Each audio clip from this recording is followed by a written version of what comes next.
Já ouviu a voz de Deus hoje? Que tal ler a Bíblia antes de dormir? Você é muito bem-vindo para mais esse momento devocional. Todos os dias, às 9h30, um episódio novo. E hoje estamos no capítulo 4 da carta aos Hebreus.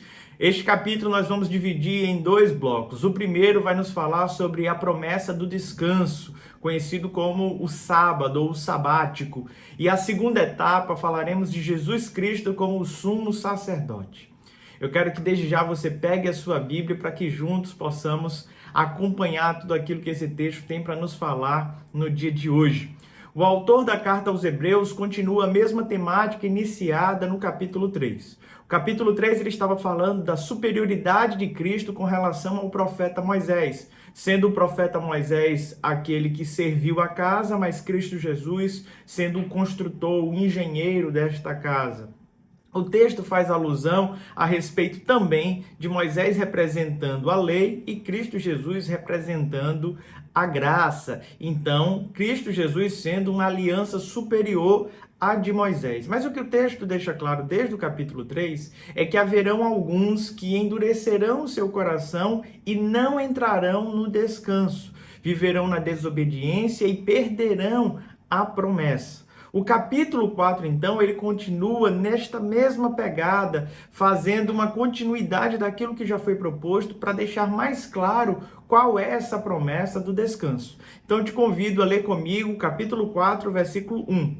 Visto que nos foi deixada a promessa de entrarmos no descanso de Deus, que nenhum de vocês pense que falhou, pois as boas novas foram pregadas também a nós, tanto quanto a eles, mas a mensagem que eles ouviram de nada lhes valeu, pois não foi acompanhada de fé por aqueles que a ouviram. Pois nós, os que cremos, é que entraremos naquele descanso, conforme Deus disse. Assim, jurei na minha ira, jamais entrarão no meu descanso, embora as suas obras estivessem concluídas desde a criação do mundo. A promessa que nós temos aqui é que existe sim um descanso preparado para todos nós. E para entendermos isso, a gente precisa voltar lá em Gênesis capítulo 2, quando Deus descansa depois de todas as suas obras. No sétimo dia, Deus descansou. No livro de Êxodo vai nos dizer então que este dia foi santificado, dedicado ao Senhor, para que todos pudessem descansar. E nós conhecemos a história do povo hebreu peregrinando no deserto e sabemos quantas vezes eles agiram com desobediência, com desonra, inclusive com a própria guarda deste dia de descanso, pois era um povo acostumado a trabalhar todos os dias, era um povo de dura cerviz. Até mesmo com relação à colheita do maná, muitas vezes eles se atrapalhavam com relação a isso, com relação ao descanso, havia uma preocupação e Deus sempre mandava na sexta-feira, então, uma porção dobrada para que no sábado eles pudessem apenas descansar. Mas o que é que esse texto está nos falando? Que existem algumas pessoas que viveram debaixo da lei, buscando esta promessa de entrar neste descanso, porém não fizeram isso por meio da fé. Eles eram ouvintes daquelas boas novas, eram ouvintes da palavra pregada, mas não manifestavam fé, viviam apenas pela lei e por conta disso decaíram desta promessa de descanso e não vão desfrutar. E cabe a mim e a você também entender, com base nesse texto, que essa promessa de descanso foi reservada a nós. O texto vai avançar e ele vai deixar claro que ainda existe um descanso. Uma promessa onde eu e você estaremos face a face com o Senhor e a nossa alma encontrará alívio, a nossa alma encontrará descanso, entraremos no descanso do Senhor.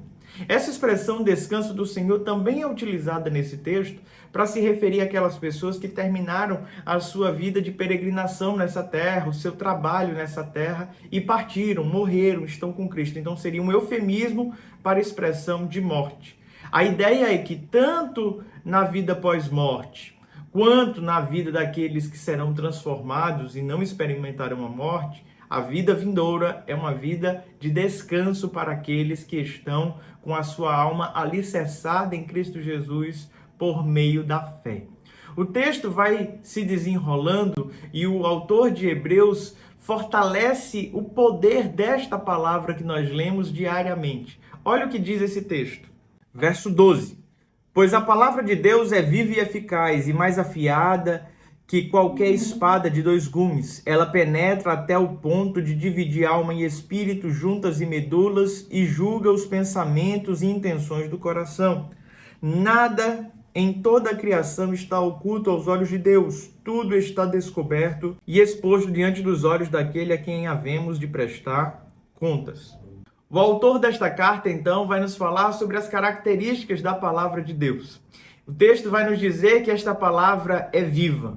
Não é uma palavra que o tempo vai sucumbir, não é uma palavra que se passa. Na verdade, todas as coisas passarão, mas as palavras do Senhor permanecerão. O texto vai nos falar então de uma palavra que é vivificada pelo próprio Deus, uma palavra que é alimento para as nossas almas diário, justamente por ter esse poder de ser viva. A segunda característica que é apresentada é que ela é eficaz, ela cumpre fielmente a sua missão, o seu propósito, ela é útil. Esta palavra do Senhor é útil para os nossos dias. Não é à toa que o salmista vai dizer que ela é lâmpada para os nossos pés e luz para o nosso caminho. A terceira expressão é que ela é afiada. Ela é aguda, ela é cortante. Isso é tão importante. O texto fala que ela é capaz de dividir alma e espírito, juntas e medulas, falando então sobre esse poder de uma palavra que é penetrante, que adentra em nossos corações, que não há nada que ela não possa cortar. E é interessante porque dentro dessa construção ele estava falando sobre corações endurecidos no capítulo passado. E aqui ele fala sobre uma espada que é afiada, cortante, que nada pode conter este seu poder. E esse seu poder de cortar, de dividir, ele é muito interessante. Por quê? Porque a próxima expressão que vai aparecer é que ela consegue então julgar as intenções do coração. Sabe, no tempo bíblico, quando você queria santificar algo, você cortava esse algo.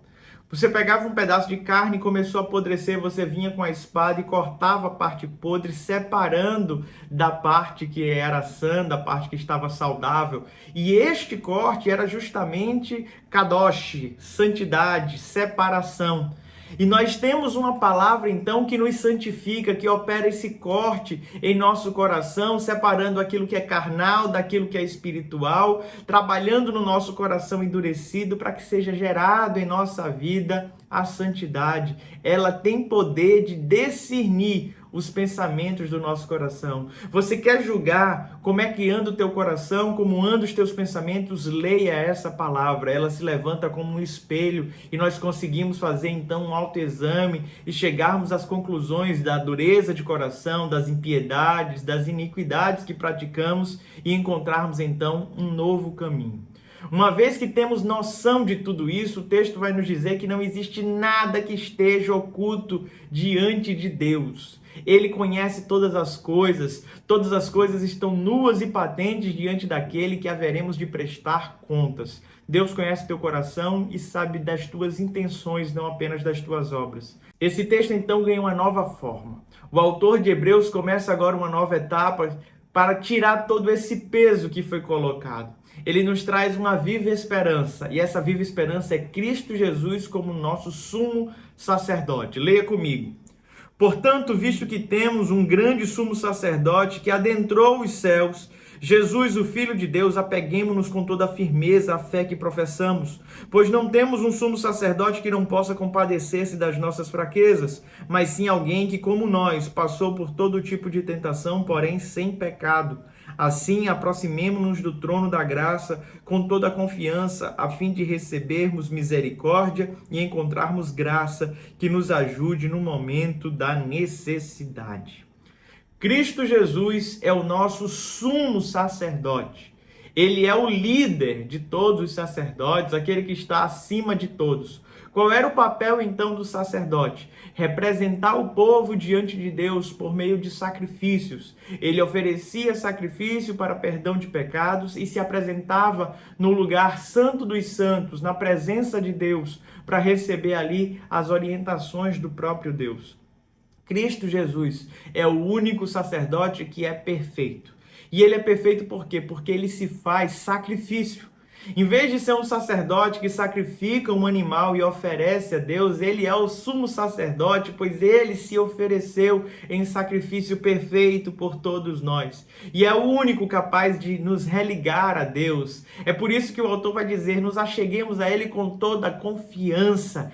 Cristo Jesus adentrou nos céus. É interessante essa expressão, pois diversas vezes ela se repete no texto a respeito de adentrarmos, entrarmos no dia do descanso. Agora ele vai falar que Cristo Jesus é aquele que abriu as portas deste descanso e está com Deus. E esse sumo sacerdote é alguém que pode se compadecer de nós, que sente a nossa dor, que tem empatia, pois se colocou no nosso lugar verdadeiramente. O castigo que nos traz a paz estava sobre ele, foi por meio das suas pisaduras que eu e você fomos sarados. Ele foi tentado em todas as coisas como eu e você, porém sem pecado. Ele é perfeito, ele é digno. E se eu e você temos alguma esperança de estarmos naquele dia de descanso, é justamente porque temos esse sumo sacerdote.